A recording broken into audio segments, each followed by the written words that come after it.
I have seen the chat logs. I know everyone is upset about the $450 Nintendo Switch 2 and the $70 or $80 games. And I get it. That's a lot of money. That's a lot of money. It feels like a cash grab. It feels like price gouging. But here's the thing. It's fine. It's not the problem. I think we need to all kind of stop making the villain in this scenario the price of the video game console and start thinking a little bit more critically about why we can't afford the damn thing in the first place, okay? Look at this chart, look at this, look at this, stay with me, but look at this. Since 1979 and now, worker productivity, how much work someone does in a given period of time has gone up over 60%. Wages, same amount of time, barely 17%. What is going on? When you adjust for inflation and you look at how much people are making today, they are making roughly what their parents did, or oftentimes less, despite working more hours under more stress and with less job security. In 2023, this is a stat from 2 dang years ago, 2023, 63% of Americans lived paycheck to paycheck. What are we doing? People are not broke because they bought Pokemon. They're broke because of housing, healthcare, education, food, all of these things. They shoot up in price while your paycheck is pretending it's 1994, doing cosplay. 1994, look at me with my Game Boy. That's you. Oh, I'm playing Pokemon Red. That's your paycheck. The American economic model makes it functionally impossible for most people to build wealth, for people to dream, save. You don't get to do those things. You get to survive. And maybe, if you're lucky, you get to buy a Mario game if you skip lunch as a treat. I hope that people are not misinterpreting what I am saying and what I am doing here as a defense for the Nintendo Corporation. You know what I'm saying? It's like, oh, anything to pass the buck of blame from Nintendo. Because here's the thing. Are they price gouging you? Yes, surely they are price gouging you. I don't care. I just don't think that is the issue. Because when we look at gaming, video games, by and large, have been an incredible value, a bargain for consumers for like decades. If you look at the prices of video game consoles, sure, they go up a little bit every generation, but even though inflation has skyrocketed in almost every other sector, the prices of video games and consoles have only increased like a little bit. We're still mostly paying $60, $70 for like those top tier AAA games, which is really, even adjusting for inflation 10, 20 years ago, the same. Like, I kind of hate that I'm being this guy right now, but like, when was the last time you went out and you saw a movie, a big ticket movie, opening weekend for $10? When was the last time you got a concert ticket for less than $50, or a single meal that costs like less than the price of a new game? I don't know. I mean, gaming has kind of held steady in terms of pricing while offering, I think, a lot of value year after year. Oftentimes you're getting hundreds of hours of entertainment for that $70. And the Switch 2's price tag, $450, those expensive games, it seems high. But what are we really talking about? Are we talking about like it's $10 too high, $20 too high, $30, $40, $50, $100 too high? In the grand scheme of things, this isn't really a huge jump or a meaningful jump from what we've seen in the past. And the real reason why you feel like gaming is expensive or getting more expensive now is because there are more forces than ever pushing down, gripping your wallet like a vice. Guys, I hate that I feel I have to mention tariffs in this video. I don't want to talk about tariffs. I think it's stupid. I think if you've gotten this far and you're here watching a video from me and you're like, oh no, the tariffs actually kind of make sense. Like, I don't know if I can reach you. I don't. But like, let's just, let's go one by one here. So 10% tariffs on all goods. Let's just start from the bottom. Let's not even talk about the crazy stuff. 10% tariffs on all goods. This is a broad sales tax, essentially, right? and it's going to push up prices across the board. And a 10% tax on all goods.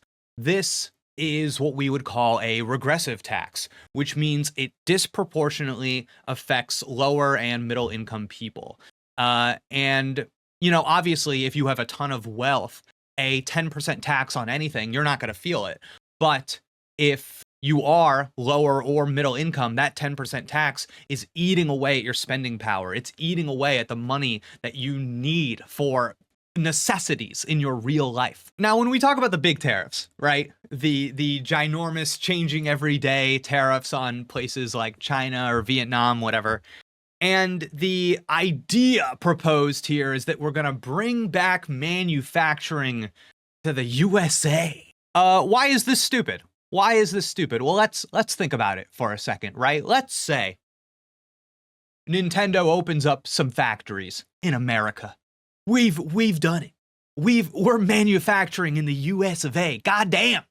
We did it. At that point, even if you're not putting a tariff on, you're not putting a tax on the Switch 2, the components and the materials that make up this thing, the chips, the screens, the plastic housing, all of these things have to come from somewhere, and they are subject to those tariffs.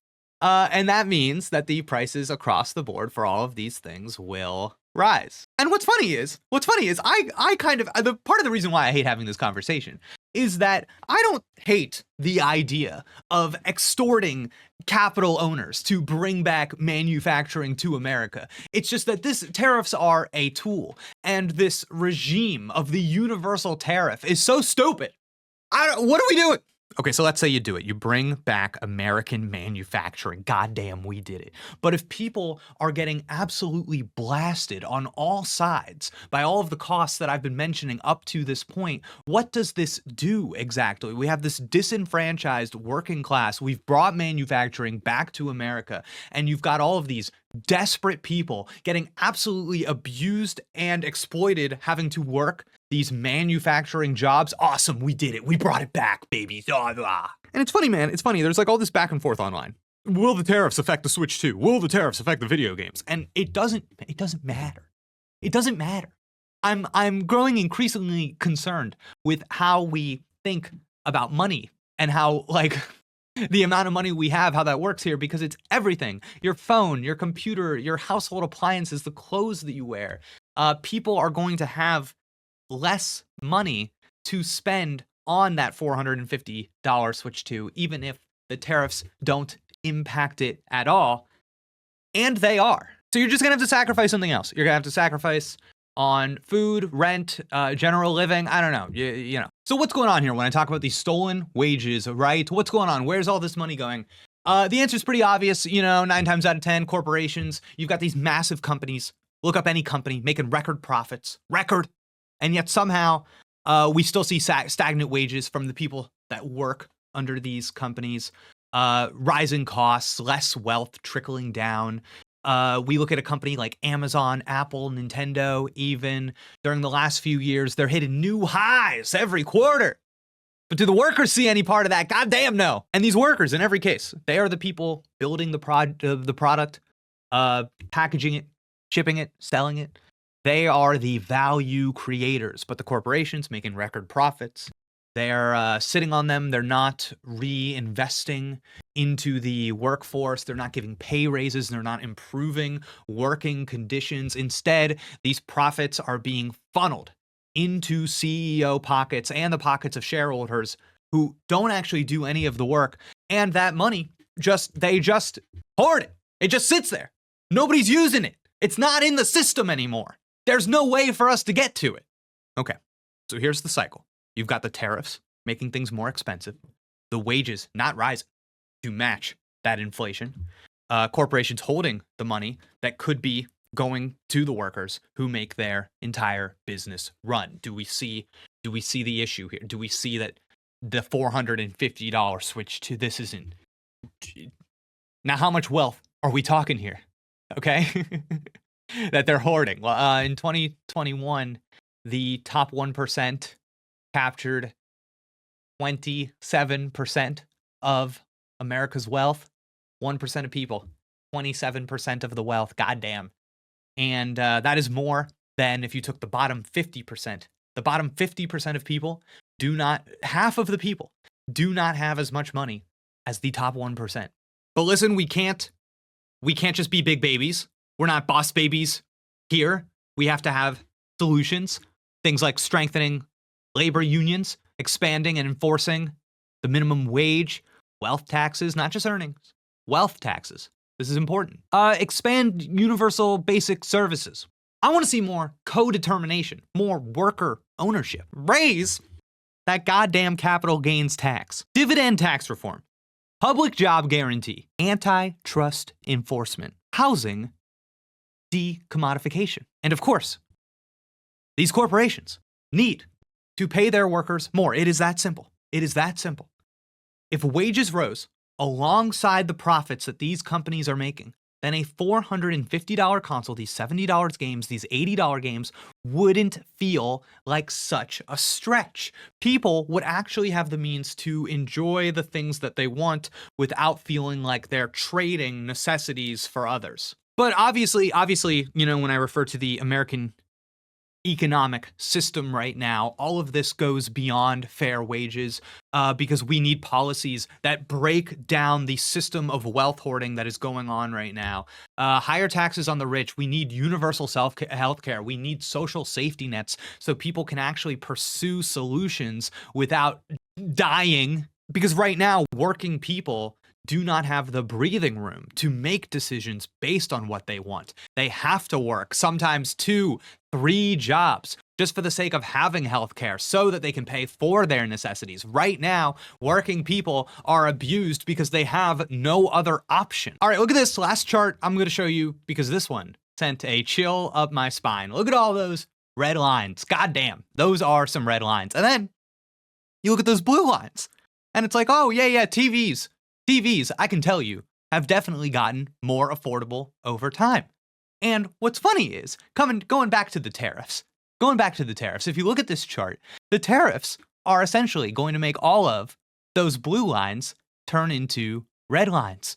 And this will destroy the country because right now, the only way people are getting by, the only way we're justifying our big, dumb existence is by having all of these sweet little blue lines go right down our throats and go, all right, well, listen, at the end of the day, I can get these little things I like. This isn't so bad. But what happens? What happens to the people when all these blue lines turn red? This is what the tariffs are going to do.